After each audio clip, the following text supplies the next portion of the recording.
Let's turn to business. Kate Moody joins us for a special look at how all this fits in with Algeria's economic potential, I suppose. Absolutely. And a lot of that really is based around the young people of Algeria, Mark, because about 45% of the population is under 25 years old. Fully 2/3 of them are under 30. So we're talking about a huge amount of young people here, really looking for something more. About 1/3 of them are out of work, given that the overall unemployment rate in Algeria is about 12%, but more than 1/3 of young people are officially out of work.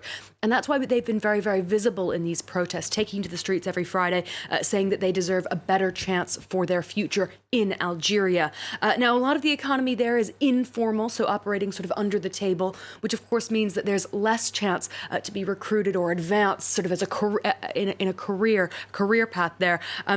And that makes things very difficult, of course, for these younger generations. Algerians have also, for many years, received very generous government subsidies. Now, some people describe this as hush money, designed to sort of quell any political dissent or protests. Those numbers have really been slipping in the last few years. The government coffers have been dwindling, and so the payouts have been less generous. That's one of the issues that's been fomenting this unrest on the streets in recent weeks. Algeria's economy is almost entirely dependent on oil and gas, the energy sector. Are there hopes that a new government might shift away from that? There are hopes. Of course, we have no idea at the moment what kind of new government might be brought in. So this is all very much in abstract terms, Mark. But oil revenues do bring in fully a quarter of GDP in Algeria. They represent a whopping 95% of the country's exports. 95%.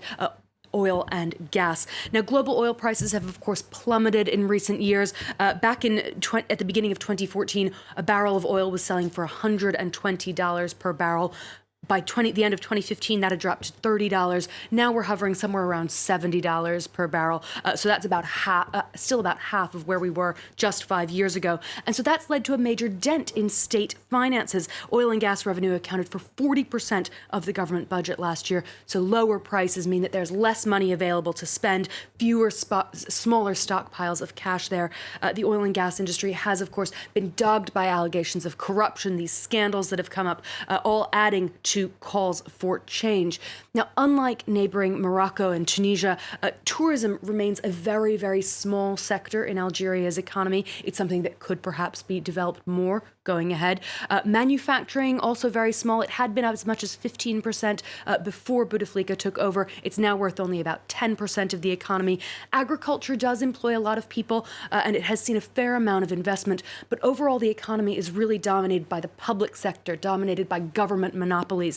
Economists that I've been speaking to in recent weeks say that these protests, if they manage to bring about a peaceful transfer of power, could really be an opportunity to attract a lot more international investment and really diversify the economy and the opportunities for the Algerian people. Indeed. Many observers I've spoken to have talked about Algeria as possibly having the potential to become like a Dubai of North Africa.